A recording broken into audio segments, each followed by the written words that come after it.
ಕಾಲುವೆಗೆ ನೀಡಿದಂತಹ ಗಡುವು ಅಂತ್ಯ ಆಗಿದೆ. ಜಿಬಿಎ ವ್ಯಾಪ್ತಿಯ ಹಲವೆಡೆ ಒತ್ತುವರಿ ತೆರವು ಆಪರೇಷನ್ ನಡೀತಾ ಇತ್ತು. ವ್ಯಾಪಾರಿಗಳ ವಿರೋಧದ ಮಧ್ಯೆಯೂ ಕೂಡ ಕಾರ್ಯಾಚರಣೆಯನ್ನ ಮಾಡಿದ್ರು. ಜಿಬಿಎ ಒಂದು ಗಡುವನ್ನ ಕೊಟ್ಟಿತ್ತು. ಆ ಗಡುವಿನ ಒಳಗಡೆ ಪಾದಾಚಾರಿ ಮಾರ್ಗದಲ್ಲಿ ಯಾರೆಲ್ಲ ಬೀದಿ ಬದಿ ವ್ಯಾಪಾರವನ್ನ ಮಾಡ್ತಾರೆ ಅದನ್ನ ತೆರವು ಮಾಡಬೇಕು ಅಂತ ಒಂದು ಪರ್ಮಿಷನ್ ಕೊಟ್ಟು ತೆರವು ಮಾಡೋದಕ್ಕೆ ಹೇಳಿದ್ರು ನೋಡಿ. ಈಗ ಮೆಜೆಸ್ಟಿಕ್, ಜಯನಗರ, ಶಿವಾಜಿನಗರ, ಗಾಂಧಿನಗರ ಎಲ್ಲ ಭಾಗದಲ್ಲೂ ಕೂಡ ಮಾರ್ತಹಳ್ಳಿ, ಯಲಹಂಕ ಸೇರಿ ಹಲವೆಡೆ ಕಾರ್ಯಾಚರಣೆ ಅಂತ್ಯ ಆಗಿದೆ. ಫುಟ್ಪಾತ್ನಲ್ಲಿದ್ದ ಬೋರ್ಡ್, ಸೀಟ್ಗಳ ತೆರವು ಕೂಡ ಆಗಿರುವಂಥದ್ದು, ತಳ್ಳುಗಾಡಿದ್ದಂಥದ್ದು ಕೂಡ ತೆರವು ಮಾಡಿದ್ದಾರೆ. ಕೆಲವೆಡೆ ತೆರವು ಕಾರ್ಯಾಚರಣೆ ವೇಳೆ ಭಾರಿ ಹೈಡ್ರಾಮವೇ ನಡೆದು ಹೋಗಿದೆ. ತೆರವು ಕಾರ್ಯಾಚರಣೆಯನ್ನ ಮಾಡದಂತೆ ವರ್ತಕರು ಪಟ್ಟು ಹಿಡಿದಿದ್ದಾರೆ. ಅಧಿಕಾರಿಗಳು ಹಾಗೂ ವರ್ತಕರ ನಡುವೆ ವಾಕ್ಸಮರ ಕೂಡ ನಡೆದಿರುವಂಥದ್ದು. ಬೆಂಗಳೂರಿನ ನಾನಾ ಭಾಗದಲ್ಲಿ ತೆರವು ಕಾರ್ಯ ಆಗಿದೆ.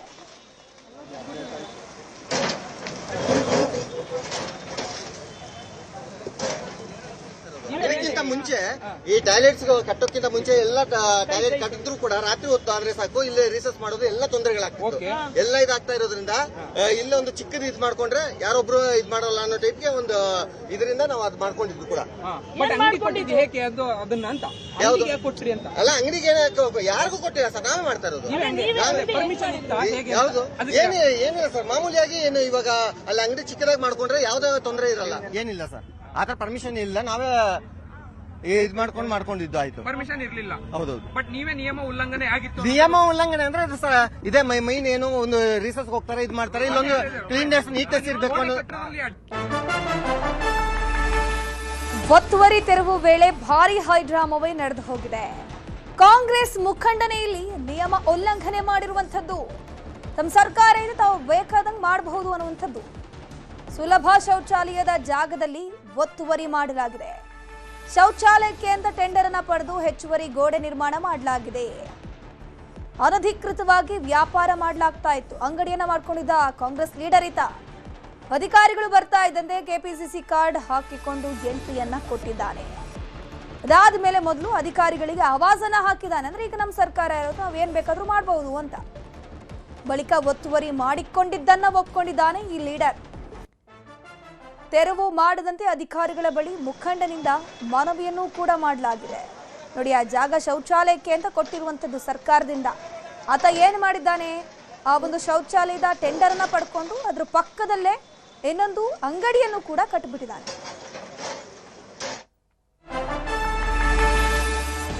ಸುಪ್ರೀಂ ಕೋರ್ಟ್ ಆದೇಶದ ಮೇರೆಗೆ ತೆರವು ಕಾರ್ಯ ನಡೆಸಲಾಯಿತು. ಹೆಚ್ಚು ಜನರು ಓಡಾಡೋ ಕಡೆ ಮಾತ್ರ ತೆರವನ್ನ ಮಾಡಬೇಕು. ಬೆಂಗಳೂರಿನಲ್ಲಿ ನಗರಾಭಿವೃದ್ಧಿ ಸಚಿವ ಕೃಷ್ಣ ಬೈರೇಗೌಡ ಸ್ಪಷ್ಟನೆ ಕೊಟ್ಟಿದ್ದಾರೆ.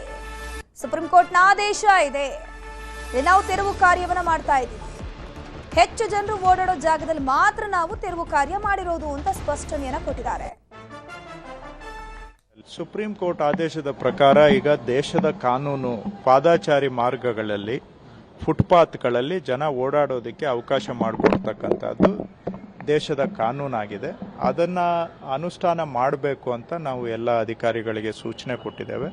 ಅದರ ಪ್ರಕಾರವಾಗಿ ಜಿಬಿಎ ವ್ಯಾಪ್ತಿಯಲ್ಲಿ ಕಾರ್ಪೊರೇಷನ್ ಲಿಮಿಟಲ್ಲಿ ಕಮಿಷನರ್ ಅವರು, ಪೊಲೀಸ್ನವರು, ಎಲ್ಲ ಅಧಿಕಾರಿಗಳು ಸೇರಿ ಈಗ ಇರುವ ಒಟ್ಟು ರಸ್ತೆಗಳ ಪೈಕಿ ನಮ್ಮ ಬೆಂಗಳೂರಲ್ಲಿ 14-15 ಸಾವಿರ ಕಿಲೋಮೀಟರ್ ರಸ್ತೆ ಇದೆ. ಅದರಲ್ಲಿ ಸದ್ಯಕ್ಕೆ ಒಂದು 2,000 ಕಿಲೋಮೀಟರ್, ಅಂದರೆ ಒಂದು ಲೆಸ್ ದೆನ್ 20%ಗಿಂತ ಕಡಿಮೆ, ಎಲ್ಲಿ ಹೆಚ್ಚಿಗೆ ಜನ ಓಡಾಡುವಂಥ ರಸ್ತೆಗಳಿದ್ದಾವೆ ಅಲ್ಲಿ ಇದನ್ನು ಅನುಷ್ಠಾನ ಮಾಡ್ತಾ ಇದ್ದೇವೆ. ಬೆಂಗಳೂರಿನಲ್ಲಿ ಜನಗಳ ಬೇಡಿಕೆ ಇದೆ. ಫುಟ್ಪಾತ್ಗಳಲ್ಲಿ ಓಡಾಡೋದು ಕಷ್ಟ ಆಗ್ತಾ ಇದೆ. ಫುಟ್ಪಾತ್ ಓಡಾಡೋದಕ್ಕೆ ಅವಕಾಶ ಮಾಡಿಕೊಡ್ಬೇಕು ಅಂತ ಜನಗಳ ಬೇಡಿಕೆ ಇದೆ. ಇನ್ನು ಬೀದಿ ಬದಿ ವ್ಯಾಪಾರಿಗಳ ತೆರವು ಕಾರ್ಯಾಚರಣೆ ಬಗ್ಗೆ ಕೇಂದ್ರ ಸಚಿವ ವಿ ಸೋಮಣ್ಣ ಕೂಡ ಆಕ್ರೋಶ ವ್ಯಕ್ತಪಡಿಸಿದ್ದಾರೆ. ಕೃಷ್ಣ ಬೈರೇಗೌಡರು ಬುದ್ಧಿವಂತರು, ನೋಡಿಕೊಂಡು ತೆರವು ಮಾಡಿಸ್ಲಿ, ಸಾಮಾನ್ಯ ಬಡವರಿಗೆ ಅನಾನುಕೂಲ ಮಾಡದೆ ಬಡವರ ಹೊಟ್ಟೆಗೆ ಹೊಡೆಯದೇ ತೆರವನ್ನ ಮಾಡಲಿ, ಜನನಿಬಿಡತೆ ಬಡವರು ಇರೋ ಕಡೆ ಯಾವ ರೀತಿ ತೆರವು ಮಾಡಬೇಕೋ ಮಾಡಲಿ ಅಂತಂದ್ರು. ಸಹೋದರ ಕೃಷ್ಣ ಬೈರೇಗೌಡರು ಕೆಲವರಿಗೆ ಅನಾನುಕೂಲ ಆಗಿರ್ಬೋದು, ಆದರೆ ರಾಷ್ಟ್ರದ ಪ್ರಧಾನಮಂತ್ರಿಗಳು ಬೀದಿ ವ್ಯಾಪಾರಿಗೋಸ್ಕರವೇ 70 ಲಕ್ಷ ಕುಟುಂಬಗಳಿಗೆ ಸಾವಿರಾರು ಕೋಟಿ ರೂಪಾಯಿಗಳ ನೆರವನ್ನು ಕೊಟ್ಟಿದ್ದಾರೆ. ಅದನ್ನು ಯಾವ ರೀತಿ ನಡೆಸ್ಕೊಂಡು ಹೋಗ್ಬೇಕು, ಏನು ಮಾಡಬೇಕು, ಆಯಾ ರಾಜ್ಯಗಳಲ್ಲಿರ್ತಕ್ಕಂಥ ರಾಜ್ಯ ಸರ್ಕಾರಗಳು ಅವ್ರಿಗೆ ಎಲ್ಲಿ ವ್ಯಾಪಾರ ಮಾಡಬೇಕು, ಮತ್ತೊಂದು ಮಾಡಬೇಕು ಅನ್ನೋದನ್ನು ಅವ್ರು ಮಾಡಬೇಕು. ಮತ್ತು ಅವರು ಕೂಡ ಜನಸಂದಣಿ ಇರ್ತಕ್ಕಂಥ ಪ್ರದೇಶಗಳಲ್ಲಿ ಯಾವ ರೀತಿ ನಡ್ಕೋಬೇಕು ಅನ್ನೋದು ಅವರು ಕೂಡ ಚಿಂತನೆ ಮಾಡಬೇಕು.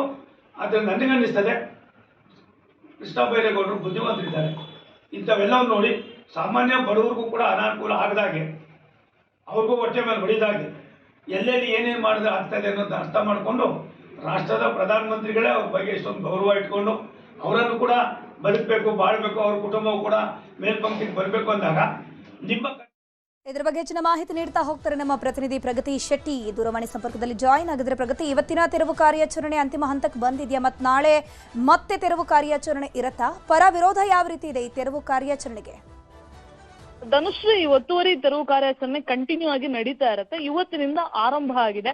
ಈಗಾಗಲೇ 15,000 ಕಿಲೋಮೀಟರ್ ನಗರದಲ್ಲಿ ರಸ್ತೆ ಇದೆ. ಇದರಲ್ಲಿ ಆರ್ಟೀರಿಯಲ್ ರಸ್ತೆ ಮತ್ತೆ ಸಬ್ ಆರ್ಟೀರಿಯಲ್ ರಸ್ತೆ ಅಂತ ಅದನ್ನ ವಿಂಗಡಣೆ ಮಾಡಿರ್ತಾರೆ. ಇದರಲ್ಲಿ ಇರುವಂತಹ ಪ್ರಮುಖವಾದಂತಹ ಜಾಗಗಳಲ್ಲಿ ಗುರುತಿಸಿ ಜನರಿಗೆ ಎಲ್ಲೆಲ್ಲಿ ಸಮಸ್ಯೆ ಆಗ್ತಾ ಇದೆ ಪಾದಚಾರಿ ಮಾರ್ಗದಲ್ಲಿ ಓಡಾಟವನ್ನ ನಡೆಸೋದಕ್ಕೆ ಅಂತಹ ಜಾಗಗಳನ್ನು ಗುರುತಿಸಿ ತೆರವು ಕಾರ್ಯಾಚರಣೆಯನ್ನ ಮಾಡಲಾಗ್ತಾ ಇದೆ. ಸುಮಾರು 2,000 ಕಿಲೋಮೀಟರ್ ರಸ್ತೆವರೆಗೂ ಕೂಡ ಗುರುತಿಸಿ ಇಲ್ಲಿ ತೆರವು ಕಾರ್ಯಾಚರಣೆ ಮಾಡ್ತಾ ಇರುವಂತದ್ದು. ನಾನ್ ವೆಂಡಿಂಗ್ ವಲಯಗಳನ್ನ ಈ ಹಿಂದೆ ಅಂದ್ರೆ ಈ ತೆರವು ಕಾರ್ಯಾಚರಣೆ ಆರಂಭ ಆಗೋದಕ್ಕಿಂತ ಮುಂಚೆಯೇ ಕೃಷ್ಣ ಬೈರೇಗೌಡರು ಅದನ್ನ ಗುರುತಿಸೋದಕ್ಕೆ ಪಾಲಿಕೆಯ ಅಧಿಕಾರಿಗಳಿಗೆ ಸೂಚನೆ ಕೊಟ್ಟಿದ್ರು. ಸೊ 5 ವಲಯಗಳಲ್ಲೂ ಕೂಡ ನಾನ್ ವೆಂಡಿಂಗ್ ವಲಯಗಳನ್ನ ಗುರುತಿಸಿ ಅಂತಹ ಜಾಗದಲ್ಲಿ ಏನಾದ್ರೂ ಈ ಬೀದಿ ಬದಿ ವ್ಯಾಪಾರಿಗಳು ವ್ಯಾಪಾರ ಮಾಡ್ತಾ ಇದ್ರೆ, ಅನಧಿಕೃತವಾಗಿ ವ್ಯಾಪಾರ ಮಾಡ್ತಾ ಇದ್ರೆ ಅಂತವ್ರನ್ನ ತೆರವು ಕಾರ್ಯಾಚರಣೆ ಮಾಡ್ತಾ ಇರುವಂತದ್ದು. ಸೊ ಮೆಜೆಸ್ಟಿಕ್ ಆಗ್ಲಿ, ಬಸವನಗುಡಿ ಆಗ್ಲಿ, ಜಯನಗರ ಆಗ್ಲಿ, ಮಡಿವಾಳ ಆಗ್ಲಿ ಅಥವಾ ಮಾರಸಹಳ್ಳಿ ಭಾಗದಾಗ್ಲಿ 5 ನಗರ ಪಾಲಿಕೆಯ ವ್ಯಾಪ್ತಿಯಲ್ಲಿ ತೆರವು ಕಾರ್ಯಾಚರಣೆ ನಡೆದಿರುವಂತದ್ದು. ಸೊ ಜನಸಾಮಾನ್ಯರು ಜೊತೆಗೆ ಪಾದಚಾರಿಗಳು ಸ್ವಲ್ಪ ಮಟ್ಟಿಗೆ ಖುಷಿಯಾಗಿದ್ದಾರೆ. ಆದ್ರೆ ವ್ಯಾಪಾರಸ್ಥರು ಆಕ್ರೋಶವನ್ನು ಹೊರಹಾಕ್ತಾ ಇದ್ದಾರೆ. ಇದೇ ತಿಂಗಳು ಜುಲೈ 9ನೇ ತಾರೀಕಿಗೆ ಪ್ರತಿಭಟನೆಯನ್ನ ನಡೆಸೋದಕ್ಕೆ ಪ್ಲಾನ್ ಮಾಡ್ಕೊಂಡಿದ್ದಾರೆ. ಈಗಾಗಲೇ ಬೀದಿ ಬದಿ ವ್ಯಾಪಾರಿಗಳ ಸಂಘದಿಂದ ಪ್ರತಿಭಟನೆ ಮಾಡೋದಕ್ಕೆ ಪ್ಲಾನ್ ಆಗಿದೆ. ಸೊ ನವ ಕರ್ನಾಟಕ ಬೀದಿ ಬದಿ ವ್ಯಾಪಾರಿಗಳ ಸಂಘ ಅದರೊಂದಿಗೆ ಒಂದು 9 ಸಂಘಟನೆಗಳು ಒಗ್ಗೂಡಿ ಅವರೆಲ್ಲರೂ ಕೂಡ ಪ್ರತಿಭಟನೆ ಫ್ರೀಡಂ ಪಾರ್ಕ್ ನಲ್ಲಿ ಮಾಡೋದಕ್ಕೆ ಪ್ಲಾನ್ ಮಾಡ್ಕೊಂಡಿದ್ದಾರೆ. ಈ ಮೂಲಕ ಸರ್ಕಾರಕ್ಕೆ ಈ ಹಿಂದೆ ಕೃಷ್ಣ ಬೈರೇಗೌಡರಿಗೆ ಒಂದು ಸಲ ಮನವಿಯನ್ನು ಸಲ್ಲಿಕೆ ಮಾಡಿದ್ದಾರೆ ಇದೇ ಸಂಘದಿಂದ. ಇನ್ನು ಮುಂದೆಯೂ ಕೂಡ ಪ್ರತಿಭಟನೆ ಮಾಡಿ ಆಕ್ರೋಶ ಹೊರಹಾಕಿ ಅದಾದ ಬಳಿಕ ಮತ್ತೊಮ್ಮೆ ಮುಖ್ಯಮಂತ್ರಿಗಳ ಭೇಟಿಯನ್ನ ಮಾಡುವಂತಹ ಪ್ರಯತ್ನವನ್ನ ಮಾಡ್ತಾರೆ. ಥ್ಯಾಂಕ್ ಯು ಪ್ರಗತಿ ಶೆಟ್ಟಿ ತಮ್ಮೆಲ್ಲ ಮಾಹಿತಿಗಾಗಿ.